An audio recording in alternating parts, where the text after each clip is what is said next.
Caros alunos, retornamos aqui e vamos falar agora, para valer, do Conselho Monetário Nacional. Já disse para você do que vamos falar, a definição, as autoridades que integram o Conselho, o COMOC, comissões consultivas, e vamos explicar por que ele é o principal órgão normativo. Mas este slide, o conteúdo que está nele, na verdade será visto e diluído durante as outras aulas deste módulo e do próximo módulo. Por que isto, professor? Porque o Conselho Monetário Nacional, ele, em verdade, por ser o principal órgão normativo, ele estará sempre presente, as suas regras, suas normas, estarão sempre presentes nas instituições financeiras, porque elas serão obrigadas a cumprir essas normas.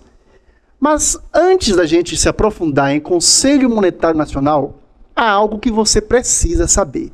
Em geral, em sala de aula, o aluno diz: professor, existe um prédio onde funciona o conselho? O conselho é um prédio como o banco tal, o banco X, banco Y? Não.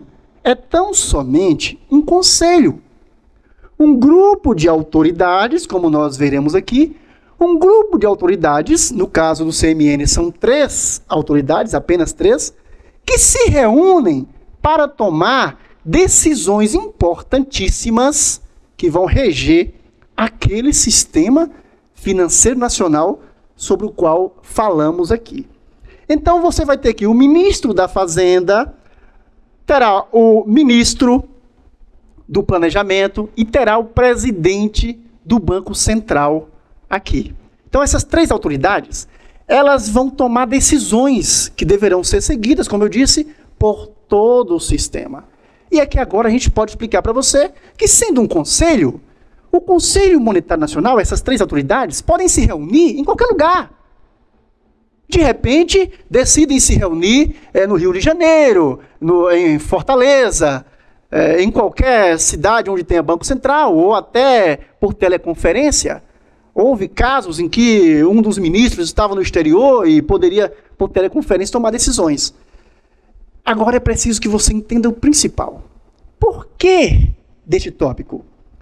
Por que é o principal órgão normativo? Olha, primeiro é o principal, porque não é o único. Vocês viram aqui que, dentre as entidades normativas, nós temos o Conselho Monetário Nacional, mas ele não é o único. Temos, por exemplo, a CVM, que dita normas dentro, como vamos ver aqui, dita normas para o mercado de valores imobiliários, e assim por diante. Mas o CMN, as normas do CMN, elas são normas gerais. São normas que, volto a repetir, devem ser seguidas por todo o sistema financeiro, por todas as instituições que compõem esse sistema. Enquanto que outras entidades normativas também editam normas, porém normas dentro do seu campo de atuação, como acontece, veremos aqui, com a CVM. Nós vamos falar sobre essas comissões consultivas mais à frente, para facilitar o seu entendimento. Se a gente já começar falando da funcionalidade delas, pode te confundir agora neste momento. Entenda apenas que essas 3 autoridades, elas terão a ajuda sempre que necessária de pessoas com grande conhecimento em determinadas áreas. E essas pessoas compõem essas comissões consultivas. Essas comissões consultivas estarão sempre assessorando essas 3 autoridades, assessorando esse Conselho Monetário Nacional. Mas não pense que também é tão simples assim. Embora trata-se de um conselho, como eu disse, você não vai ver o prédio lá, Conselho Monetário Nacional aqui. Não, são 3 autoridades que vão tomar decisões. Embora pareça tão simples assim, as competências do CMN foram ditadas, inclusive, em leis. A reforma bancária que houve no Brasil, a partir de 31 de dezembro de 1964, o governo brasileiro, ele alterou bastante o nosso sistema financeiro. As normas, a regência desta grande orquestra que é o Sistema Financeiro Nacional. E foi aí que a gente viu a criação de algumas entidades, como o Banco Central do Brasil, a gente vai falar nisso aqui, e as regras que determinam hoje o comportamento do sistema financeiro e as competências de instituições maravilhosas como o CMN. Você vai ver aqui algo de brilhante nessas instituições e vai perceber o funcionamento. Veja o próximo slide. A gente vai, como eu disse, a partir do entendimento da lei, dessa lei que implantou a reforma bancária no Brasil, a gente vai a partir do entendimento de cada um dos artigos que tratam dos objetivos do Conselho Monetário Nacional, do Banco Central, etc. A gente vai mostrar para vocês, interpretar cada um deles, para que você vá construindo aí na sua cabecinha, na sua mente, vá construindo aí como é feito o trabalho do Conselho. Olha que legal. Depois que você entender como é feito o trabalho deste Conselho, aí sim, nós vamos falar mais para você sobre as comissões consultivas, nós vamos mostrar para você como é que a banda toca, como as coisas realmente se dão. Bem, a primeira função do CMN é adaptar o volume dos meios de pagamento às reais necessidades da economia nacional e seu processo de desenvolvimento. Adaptar volume de meios de pagamento. Puxa, eu preciso traduzir isso para você. Professor, o que é isso? Dinheiro. Vocês se lembram que eu mostrei aqui que o dinheiro vai circular, ele vai fluir, haverá um fluxo monetário entre os agentes econômicos? A gente viu aqui? Fluxo entre empresas e governo, entre governo e famílias, entre empresas e famílias, assim por diante. E eu disse a você também que o sistema financeiro nacional, na verdade, ele vai reger tudo isso aí? Ele vai organizar todo esse sistema para que essa circulação monetária ela tenha ordem, uma ordem que vai levar ao progresso? É preciso que você entenda, então, que adaptar esse volume de dinheiro é uma das funções do CMN. Mas, professor, por que meio de pagamento? É porque quando a gente se refere em economia a meios de pagamento, a gente não está falando apenas do dinheiro, do papel moeda, ou daquela moeda metálica que você traz na mão, no bolso, na carteira, etc. Quando a gente fala de meios de pagamento, a gente está falando tanto desta moeda que você traz no bolso, quanto da moeda escritural. Puxa, professor, agora o senhor complicou. Moeda escritural? Eu estou aqui para descomplicar. Moeda escritural nada mais é do que aquela moeda, aquele dinheiro que, em vez de estar no seu bolso ou na sua carteira, ele está depositado em banco. Daí escritural, está em conta. E a gente percebe hoje que, cada vez mais, o brasileiro, o ser humano em si, o cidadão do mundo em si, ele está deixando de carregar dinheiro e está utilizando a moeda escritural. Quando se passa um cheque, por exemplo, está se trabalhando com a moeda escritural. E assim como o dinheiro circulando de mãos em mãos, a moeda escritural, como a gente vai ver aqui nas funções do Banco Central, mais à frente, a moeda escritural, ela influencia demasiadamente o comportamento, inclusive, do próprio agente econômico, ou que ele seja família, ou que seja empresa e até o governo, tá? E o CMN, ele precisa adaptar esse volume dos meios de pagamento. Agora, observe, você agora entendeu o que são os meios de pagamento, caro aluno. E agora, professor, por que adaptar? Bem, já dei uma pista para você. Disse a você que o volume de dinheiro em circulação, ele influencia o comportamento econômico. E pode trazer, inclusive, problemas para a nossa economia, como a inflação. Vamos ver breve. Por que adaptar? Ora, adaptar porque é preciso um nível ideal. O CMN precisa entender qual é o nível ideal de meio de pagamento que deve estar na economia. Mais à frente você vai entender, na verdade, como isto é feito. Observe. Nessa segunda função, e agora as coisas vão ficando mais claras, regular o valor interno da moeda. Para tanto, prevenindo, isso é texto da lei 4.595, para tanto prevenindo ou corrigindo surtos inflacionários e deflacionários. Caro aluno, você vai aprender aqui neste curso, e é interessante porque você compra um curso de conhecimentos bancários e acaba aprendendo bastante economia.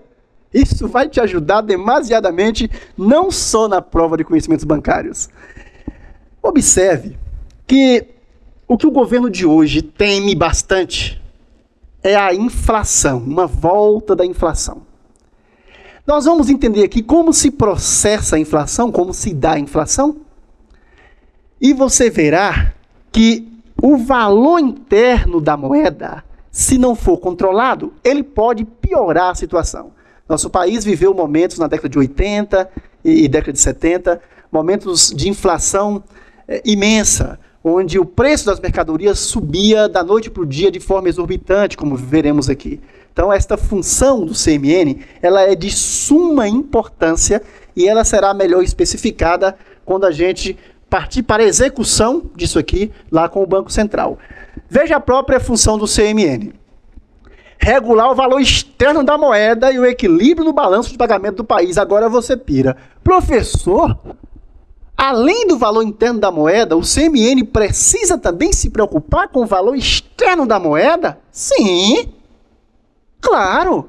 Você viu aqui naquele esquema que eu mostrei que o fluxo circular da renda, o dinheiro ao circular na economia, ele não vai trabalhar apenas com famílias e empresas. Ele vai trabalhar apenas com governo e o resto do mundo. Então, o valor de nossa moeda em relação às moedas estrangeiras, principalmente em relação ao dólar, que é a mais utilizada hoje, dólar e euro, este valor de nossa moeda em relação à moeda estrangeira, ele precisa ser visto e observado pelo CMN. E o Banco Central, que é quem executa essas políticas do CMN, estará de olho no valor externo de nossa moeda. A gente vai ver aqui que o valor externo da moeda pode, inclusive, contribuir para o aumento da inflação. Aumento da inflação. Você vai perceber aqui que quando o dólar, por exemplo, sobe, fica mais caro importar produtos de outros países, porque o dólar subiu. Fica mais caro. Comprar o produto lá fora e vender aqui no Brasil fica mais caro. Ficando mais caro, eleva o custo desse produto. Esse produto chega mais caro aqui, para concorrer com os nossos produtos aqui no Brasil. Automaticamente, isso pode contribuir com a inflação, porque haverá menos importação de produtos, portanto, nossos produtos ficarão mais raros aqui dentro e o seu preço poderá subir. Não se preocupe agora com isso aí, é só para fazer, dando uma geral no que você vai ver daqui para frente. Vamos ao próximo slide. Temos aqui uma outra função, e essa também de suma importância: orientar a aplicação dos recursos das instituições financeiras, quer públicas, quer privadas, tendo em vista propiciar nas diferentes regiões do país, preste bastante atenção nisso aqui, tem caído bastante em prova, e muita gente boa erra a interpretação desse texto aqui da lei. Tendo em vista propiciar nas diferentes regiões do país condições favoráveis ao desenvolvimento harmônico da economia nacional. A princípio, isso aqui pode parecer uma demagogia, caro aluno, mas não é. Nosso país tem uma dimensão continental. Nossas regiões são bem heterogêneas. Você tem o sul, norte, nordeste, sudeste, são regiões bem heterogêneas. E o governo precisa se preocupar em levar progresso para todas as regiões, não apenas esta ou aquela região. Então, quando a função do CMN diz orientar a aplicação dos recursos das instituições financeiras, significa que a instituição financeira, um banco, por exemplo, a aplicação dos recursos daquele banco precisa levar em consideração, muitas vezes é feito isso, a região em que ele está situado. Até a própria constituição de uma empresa financeira, até na própria Constituição existe essa preocupação, como veremos aqui. Por exemplo, no Nordeste nós temos o Banco do Nordeste, que leva financiamento a pequenos produtores, a pequenos comerciantes, etc. Nós temos os bancos de desenvolvimento, que vocês vão ver aqui também. Então nós temos o cuidado do CMN de levar essas políticas de forma a melhorar o progresso em regiões distantes, às vezes. Quero que você perceba também que todas essas funções do CMN começam com o verbo no infinitivo. Estão percebendo? Orientar. A gente vai ver por quê breve. Próximo slide, observe. propiciar o aperfeiçoamento das instituições e dos instrumentos financeiros. Ora, professor, propiciar o aperfeiçoamento das instituições? Será que cada instituição já não nasce aperfeiçoada? Não, caro aluno. Quando a função diz propiciar e diz que é necessário esse aperfeiçoamento da instituição e dos instrumentos financeiros, o que na verdade quer dizer que é o seguinte: o CMN, lembre-se bem, quero que você sempre coloque em sua mente aquele fluxo circular da renda. Aquilo é básico. Nós vamos usar aquele fluxo durante praticamente todo o curso. Ora, esse dinheiro ao circular de mão em mão, ou de conta em conta, ou da empresa para o governo, do governo para as pessoas, etc., ele não circula simplesmente com a tradição de entregar o dinheiro, você compra ali o chocolate e passa o dinheiro. Já não é mais assim. Já não é tão somente assim. Hoje as pessoas transferem dinheiro de uma conta para outra, usam o cartão de crédito, pagam no cartão, etc. Ora, esses são os instrumentos. Na verdade, o que esta função quer dizer é que o Conselho Monetário Nacional, o CMN, ele deverá estar sempre preocupado em propiciar esse aperfeiçoamento, tanto da instituição financeira, hoje você vê que os bancos estão cada vez mais modernos, quanto dos instrumentos utilizados para que esse dinheiro circule das famílias para as empresas para o governo, para o resto do mundo e assim por diante. Um grande exemplo aqui é o novo sistema de pagamento brasileiro. Nós teremos uma aula aqui sobre o sistema de pagamento brasileiro. E nela você vai ver que o novo sistema de pagamento brasileiro, ele trouxe, por exemplo, a figura da TED. Antes você transferia dinheiro apenas com o DOC. Antes do DOC era só depósito em cheque. Hoje você já tem, com o novo sistema de pagamento brasileiro, você tem a TED, transferência eletrônica disponível, que será estudado aqui quando a gente trabalhar, quando a gente passar para focar nos produtos financeiros. Então, esta preocupação do CMN, ela é realmente muito importante. Observe, mais uma, e sempre com o verbo no infinitivo. Zelar pela liquidez e solvência das instituições financeiras. Nós temos duas aqui funções, essa é a primeira. O que é liquidez e solvência? Em geral, quando eu digo liquidez e solvência, a sala de aula treme. O aluno, puxa, professor, liquidez e solvência, o que é isso? Gente, é muito simples. Liquidez é tão somente a capacidade de um bem de ser transformado em dinheiro. Só isso. Você não precisa complicar a situação. Eu estou dando muita importância a este fato, primeiro porque é a função mais cobrada que eu vi até hoje em concurso. E segundo porque liquidez serve para você entender também outras disciplinas por aí. Para ficar mais fácil para você entender, por exemplo, qual desses dois bens que eu vou citar tem melhor liquidez? Uma fazenda tombada pelo patrimônio histórico e cultural da humanidade e fiscalizada pelo IBAMA, ou uma moto de 150 cilindradas? Qual desses dois bens tem um potencial de liquidez maior? Errou quem pensou que fosse a fazenda. Em verdade, é a moto. Porque é muito mais fácil você vender uma moto, no geral, do que vender uma fazenda que vai ter restrições a cumprir devido à fiscalização do IBAMA, por nela ter algum monumento que é tombado pelo patrimônio histórico, etc. Então é muito mais fácil, usando aqui a linguagem popular, para você entender melhor, fazer dinheiro vendendo uma moto do que vendendo esta fazenda. Logo, esta moto ela é um bem que possui maior liquidez do que a fazenda. Então, liquidez é isso, a capacidade de um bem de ser transformado em dinheiro. E solvência? O que é solvência? Solvência, na verdade, é a capacidade de uma instituição qualquer, ou de uma pessoa, de honrar os seus compromissos.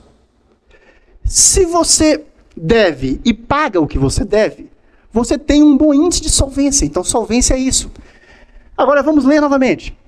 Zelar pela liquidez e solvência das instituições financeiras. A gente vai perceber aqui que quando um banco quebra, ele pode carregar consigo demais instituições financeiras. O sistema pode todo ser prejudicado quando há quebra de um banco. Quando há a insolvência de um banco, quando ele não consegue mais honrar os seus compromissos. Então, o Conselho Monetário Nacional precisa estar atento a isso aqui. Ele precisa zelar por essa liquidez e solvência. E para zelar por essa liquidez e solvência, ele trabalha com as suas normas, fazendo com que essas instituições entendam realmente que existe um risco sistêmico, aquele risco que vamos estudar no último módulo, e para reduzir este risco sistêmico, é necessário que as empresas, que as instituições que compõem o nosso sistema financeiro estejam atentas ao cumprimento dessas regras. A nossa segunda função aqui nesse slide, coordenar as políticas monetária, creditícia, orçamentária e fiscal, e da dívida pública interna e externa. Essa função é muito cobrada também. Mas, em geral, ela é cobrada nos concursos em relação à política monetária, que é a que nós vamos dissecar aqui. Vamos trabalhar bastante com política monetária. Que a política monetária ela é decorrente, ela vem em decorrência direta daquele fluxo de dinheiro que a gente vai utilizar durante todo o curso. Então, a coordenação dessas políticas é feita pelo CMN. Agora aqui, cuidado, tá? Por favor, preste bastante atenção, caro aluno. Você deve estar se perguntando, professor, por que CMN? Não seria o governo federal que deveria trabalhar com a política monetária, creditícia, orçamentária? Olha, não é bem assim. O governo federal, e cada governo trabalha ao seu modo, o governo federal, ele vai traçar sua política econômica. Ele traça sua política econômica, ele diz os objetivos que ele quer chegar, como ele quer que o país agora cresça economicamente, vamos ver isso aqui.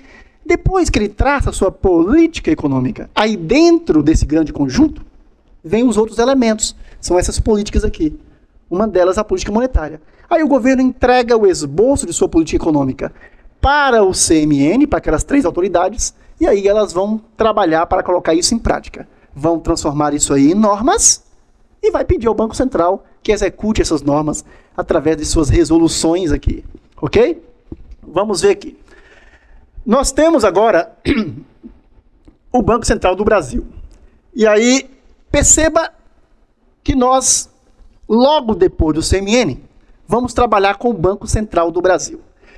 Devo dizer logo para você, dentro do sistema financeiro nacional, essas são as 2 instituições mais importantes.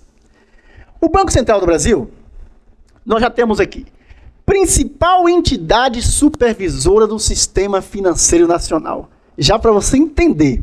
Então, a supervisão de todo esse arcabouço de instituições está a cargo de quem? Do Banco Central do Brasil. E aí, por favor, não confunda. Mas, professor Jusilândio, essa supervisão não deveria ser do CMN? Não. O CMN são 3 autoridades que tomam decisões com base em informações que eles têm de pessoas devidamente capacitadas, das comissões consultivas, etc, etc, e sua própria formação pessoal. São autoridades realmente bastante competentes em geral. Tomam decisões, mas a parte de execução é feita pelo Banco Central. Responsável legal pela preservação do poder de compra da moeda brasileira. Caro aluno, você vai ver que a nossa viagem, na verdade, começa agora. Preservação legal, responsável legal pela preservação do poder de compra da moeda brasileira. Ora, além da moeda brasileira, fazer todo aquele percurso que você viu no fluxo circular da renda, esta moeda ainda tem um probleminha para ser resolvido. O poder de compra dela tem que ser preservada. É preciso garantir que o brasileiro, quando recebe o seu salário, ele consiga comprar determinado bem ou adquirir determinado serviço num preço mais ou menos parecido com aquele de quando ele começou a trabalhar. Puxa, professor, o senhor começou a complicar as coisas. Não estou complicando, estou facilitando. Observe, na época da grande inflação que tivemos inflação até, chegou a quase 90% ao mês, na época de alguns planos por aí, do governo Sarney, por exemplo, tínhamos algo que custava R$100 em determinado dia, 30 dias depois custava 180. Agora imagine aquele brasileiro, entendeu? Custa R$100 hoje. Daqui a 30 dias você vai ao supermercado ou à loja qualquer, custava 100, hoje custa 180. Então houve o quê? Um aumento de 80% em 30 dias. Chegamos a ter uma inflação enorme como essa. Hoje nós temos mecanismos, e esse é um deles, mecanismos que fazem com que haja um controle da inflação e faça com que os produtos não tenham uma desvalorização tão grande em tão pouco tempo. A gente vai entender melhor isso lá.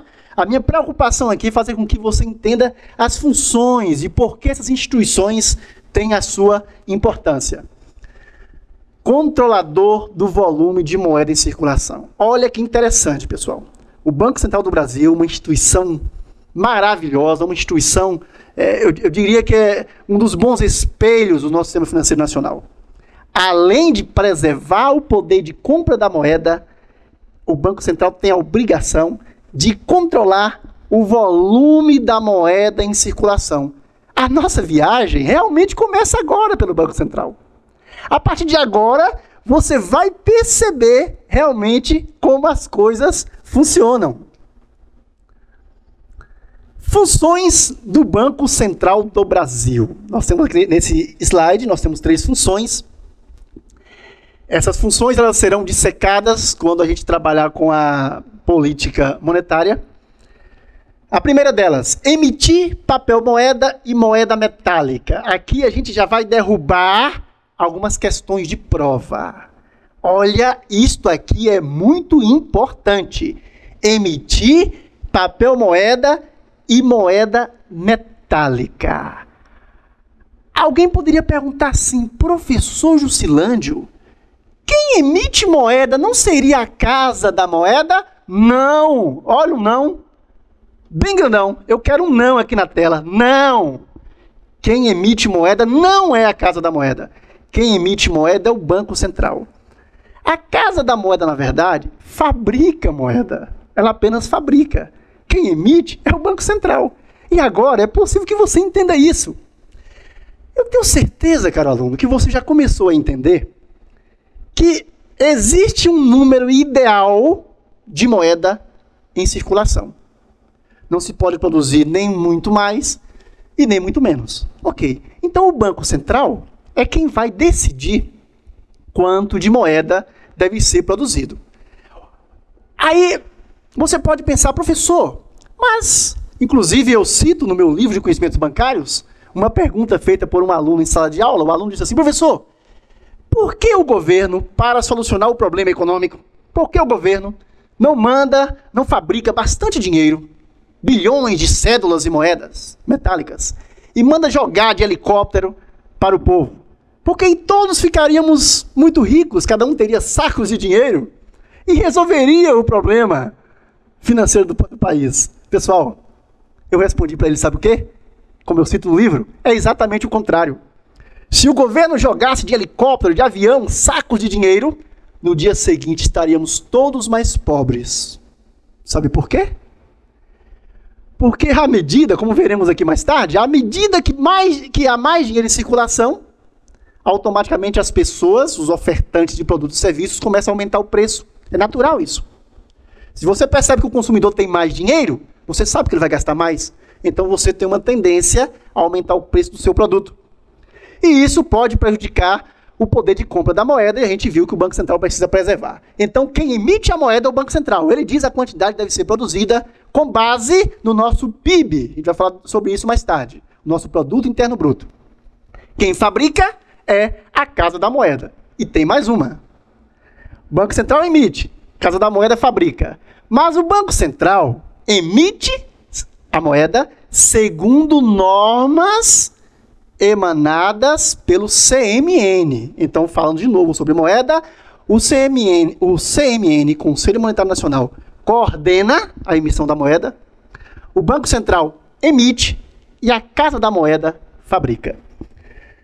Executar os serviços do meio circulante. Meio circulante aqui, entenda, mais ou menos parecido com meio de pagamento. A diferença aqui, quando se fala circulante, está dando a ideia realmente da circulação monetária. Então, o que é executar os serviços do meio circulante?